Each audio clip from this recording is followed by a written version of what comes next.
Hello friends, आता आपण बघूया 25 जुलैचा लग्नानंतर होईलच प्रेम याचा एपिसोड रिव्ह्यू. नंदिनी इकडे स्वयंपाकघरात जेवण बनवत असते. ती अंड्यांचं बाऊल हातात घेते आणि तिला लगेच आठवतं की एकदा जीवाने तिच्यासाठी अंड्यांवर सॉरी लिहिलेलं असतं आणि तिच्यासाठी अंडा ब्रेड ऑमलेट बनवलेलं असतं. ते आठवून नंदिनीच्या चेहऱ्यावर स्माईल येते. तेव्हा नंदिनी ते अंडे घेऊन खाली ठेवणार तेवढ्यात तिला आठवतं की जीवा तिला बोललेला असतो की होतं माझं एका मुलीवर प्रेम, एकतर्फी जीवापाड प्रेम होतं. नंदिनीकडनं ते हँडमोल्ड पडल्यावर जीवा तिच्यावर किती चिडलेला तेही तिला आठवतं आणि तिने जीवाकडे डिवोर्स पेपर दिले तेही तिला आठवतं. तेव्हा नंदिनी विचारत असते तेवढ्यात मानिनी येते आणि तिला बोलते की नंदिनी काय झालं अगं, चेहरा का उतरलाय? तेव्हा नंदिनी बोलते माझा नाही आई. तेव्हा मानिनी बोलते नाही काय अगं, अंडी हातात धरून विचार करत बसली आहेस. तेव्हा मानिनी बोलते अंड्यांचा विचार करते का? भुर्जी करावी, ऑमलेट बनवावं की अंडा करी बनावी? तेव्हा नंदिनी अंडे खाली ठेवून बोलते काही करेल आई, तुम्ही सांगा ना काय बनवू? तेव्हा मायनी बोलते मी नाही आता काय करायचं आहे, कधी करायचं आहे, कुठली वस्तू कुठे ठेवायची हे आता तू आणि काव्या करायला घ्या. आता हे सगळं माझ्या सुना ठरवतील, म्हणजे कसं मी रिटायर व्हायला मोकळी. तेव्हा नंदिनी थोडी हसते आणि बोलते आपल्याला जमणारा नाही आहे त्याबद्दल कशाला बोलायचं. तेव्हा मानिनी बोलते अच्छा एवढा कॉन्फिडन्स? तेव्हा मानिनी बोलते अगं माझा वसा चालवणारी एक सक्षम सून आली ना घरात, खरंच माझ्या मागे हा वसा स्वयंपाकघर हे तू पूर्णपणे नीट सांभाळशील याची खात्री मला. तेव्हा नंदिनीला शांत बसायला होतं. तेव्हा माहिनी बोलते आता मी ब्रेक घेणार आहे, त्यामुळे आता हे सगळं तू ठरव, मी फक्त मदत करेन. तेव्हा नंदिनी मनात बोलते की आई सगळंच्या सगळं माझ्यावर सोपवायला निघालं आहे, पण जेव्हा त्यांना कळेल की मी या घरची सून काही दिवसांपुरतीच आहे तेव्हा त्यांचं काय होईल? दिवस जीवांशी होणार आहे पण आईबाबांशी जोडलेल्या नात्याचं काय? इकडे वसू चिंतेत असते. तेव्हा रम्या बोलते की काय झालं तुला, मूड का ऑफ आहे? तेव्हा वसू बोलते माझी भीती मला खरी होताना दिसते. तेव्हा रम्या बोलते कसली भीती? माझा डोळा का फडफडत होता ना रम्या, ते मला आत्ता कळतंय. सगळं अभद्र घडतंय. तेव्हा रम्या विचारते अगं काय घडतंय? तेव्हा रम्या बोलते हे बघ आई, आत्ता माझ्या आयुष्यात कुठेतरी चांगल्या गोष्टी घडत आहे पण तू असं निगेटिव्ह बोलते काही कळत नाही मला. तेव्हा वसू बोलते पुढे निगेटिव्ह हो नये ना म्हणून मी सावरण्याचा प्रयत्न करते, पण काही घडतच नाही आहे रम्या. तेव्हा रम्या बोलते की काय घडत नाही मला नीट सांगशील? तेव्हा वसू बोलते मी काल तुला काय म्हटलं होतं की दरवाजाच्या बाहेर कोणीतरी आहे. रम्या तो फ्लावर पॉट असाच नव्हता पडला, नक्की कोणाचा तरी हात लागला होता त्याला. तेव्हा रम्या बोलते कुणाचा? तेव्हा वसू बोलते मला वाटतंय पिहूचा. तेव्हा रम्या बोलते काय? तेव्हा रम्या बोलते पिहू ही कशी असेल तिथे? तेव्हा वसू बोलते हो तीच असणार, तुला आठवतंय मी जेव्हा तिला विचारायला गेली बाळा काय झालंय तेव्हा ती मला घाबरून दूर गेली. तेव्हा रम्याला ते सगळं आठवतं की पिहू कशी नंदिनीला चिपकते. तेव्हा वसू तिला सांगत असते की मानिनी सांगत होती ती काहीतरी सांगण्याच्या प्रयत्नात होती की ती काहीतरी सांगणार होती फिट येण्याआधी. तेव्हा रम्या बोलते बापरे, ती नंदिनीला हे सांगत नसेल ना की नंदिनीच्या लग्नातनं तू तिला गायब केलं होतं म्हणून? तेव्हा वसू बोलते अरे देवा, हे जर घरच्यांना कळालं तर मला घराच्या बाहेर काढतील. तेव्हा रम्या बोलते आणि असं झालं तर डिवोर्स होण्याआधी माझा डिवोर्स तर होणारच नाही, माझं आणि पार्थचं लग्न कधीच होणार नाही. तेव्हा रम्या बोलते हे बघ पिहूला काही माहिती आहे का नाही हे आय डोंट नो, पण ती कोणाला सांगण्याच्या आधी तिला समजावून शांत केलं पाहिजे आपण. तेव्हा रम्या बोलते ह्या पिहूमुळे आधीच मी खूप काही भोगलं आहे आणि आत्ता जर तिने काही गडबड केली ना तर आपल्याला खूप महागात पडेल. तेव्हा रम्या बोलते हे बघा आत्ता कुठेतरी आपल्या आयुष्यात खूप चांगल्या गोष्टी घडत आहेत आणि यापुढे मला कोणाहीमुळे आपल्या आयुष्यात प्रॉब्लेम नको आहेत. तेव्हा वसू बोलते हो मलाही नको आहे, काही झालं ना तरीही हे गुपित कधीही कोणाला कळता कामा नये. इकडे सगळे डायनिंग टेबलवर जेवायला बसलेले असतात. तेव्हा मानिनी मिथुनला विचारत असते. तेव्हा मिथुन चिंतेत असतो पिहूच्या. तेव्हा सगळे त्यांना धीर देत असतात. तेव्हा मिथुन सांगत होता की काल रात्रभर आमच्या डोळ्याला डोळा लागला नव्हता, आम्ही दोघी तिच्यापाशी बसलो होतो, पण काहीही म्हणा मुलींना घरच्या अंगणातल्या तुळशी वृंदावनसारखे असतात. भातपाचं काळच कितीही वाघासारखं असलं ना मुलीला जरा काही कमी जास्त झालं ना तर सशासारखं होतं काळीच. कालपर्यंत माझी लेक हसत होती, खेळत होती, माझं चित्र काढत होती, असं अचानक कसं काय तिला फिट झाले मला कळतच नाही. तेव्हा जीवा बोलतो अरे नको टेन्शन घेऊस, तापही उतरलाय आता. तेव्हा मानिनी बोलते जीवा मुलांना थोडंही काही झालं ना तरी आई वडिलांना टेन्शन येतंच. तेव्हा तो वसू आणि रम्या तिथे येते. तेव्हा जीवा बोलतच असतो की तिला काय सांगायचं होतं हे कळलं का? तेव्हा वसू बोलते अरे बापरे, अजून त्याच विषयावर बोलत बसलाय तुम्ही, आता तिला बरं वाटलंय ना मग बंद करा ना हा विषय. तेव्हा मानिनी बोलते वसूताई आपली पिहू लहान आहे हो.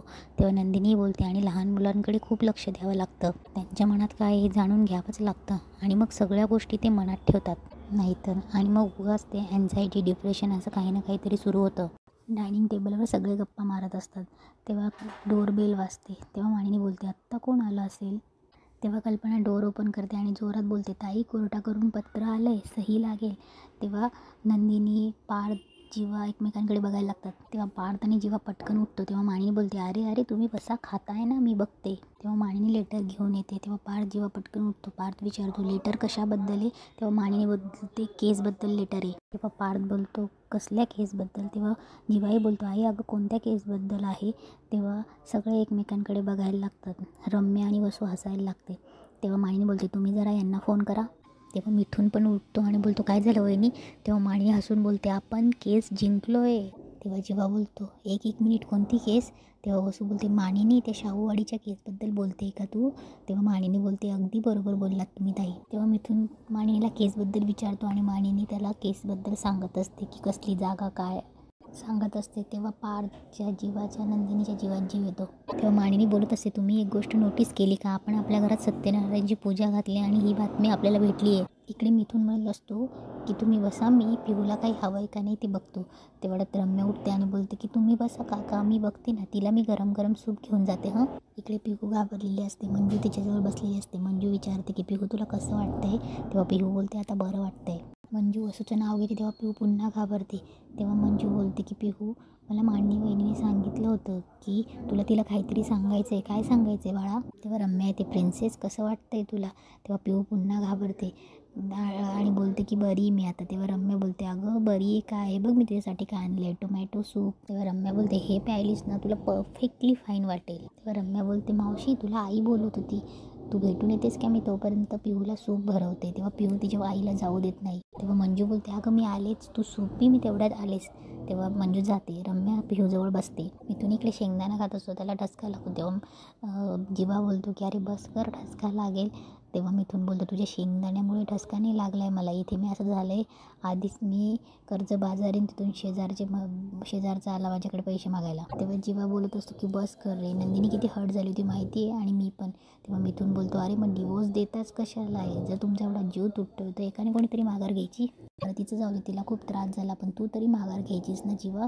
तेव्हा जीवा बोलतो, अरे असं काय करतोयस? माझं माहिती ना तुला, मी आमच्या नात्यातून मूव ऑन करायचं ठरवलं तेव्हा कुठे मला आजूबाजूला काय चाललं आहे, आमच्या नात्याचं काय करायचं हे उमजायला लागलं. पण तोपर्यंत उशीर झाला होता. अरे तिला डिवोर्स हवा होता. तिला असं वाटलं की मी तिचा विचार कधीच करणार नाही आणि आता तिला कन्व्हिन्स करणं खूप कठीण आहे. तेव्हा मिथून बोलतो, असं तिला वाटत होतं? तेव्हा जेव्हा बोलतो, हो तिला हवं होतं की तिला असं वाटत होतं की मला डिवोर्स हवा होता, मला मोकळं व्हायचं होतं.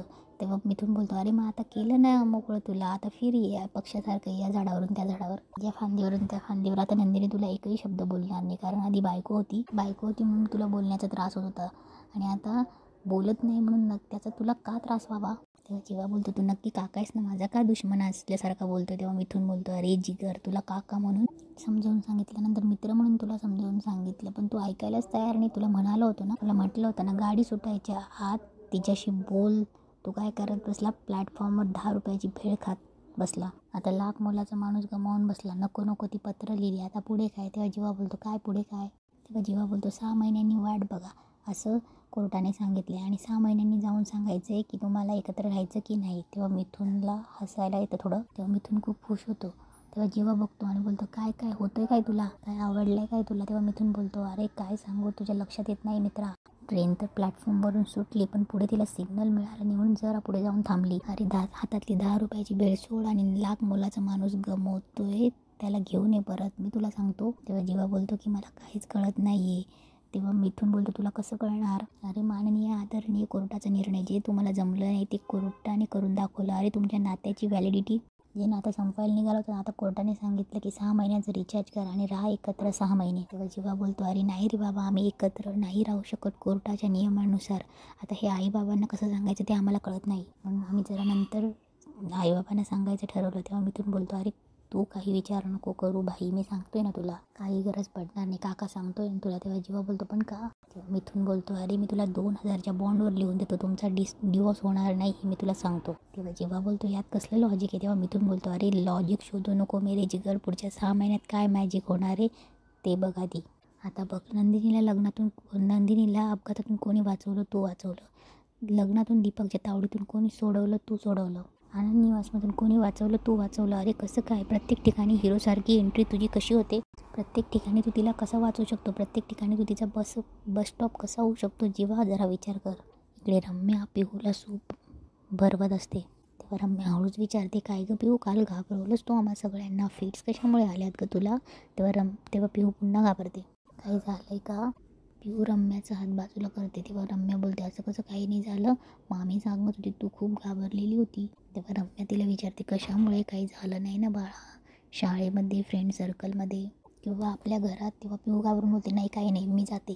तेव्हा रम्या बोलते, थांब, आणि पिहूचा हात पकडते आणि बोलते, पळून जाऊ नकोस, I know your old habits. अगं बाळा, काळजी वाटते ना मला तुझी, गोष्टी लपवायची खूप वाईट सवय तुला. तेव्हा रम्या तिचा हात पिरगळते आणि बोलते, माझ्या लव्ह लेटरमध्ये स्वतःचं डोकं लावून लिहून ठेवलं होतं, तेव्हा तुला किती ओरडा बसला होता ना, आठवतं आहे ना तुला? आत्ता जर तसं नको असेल तर मामीला काय सांगणार होती ते सांग मला.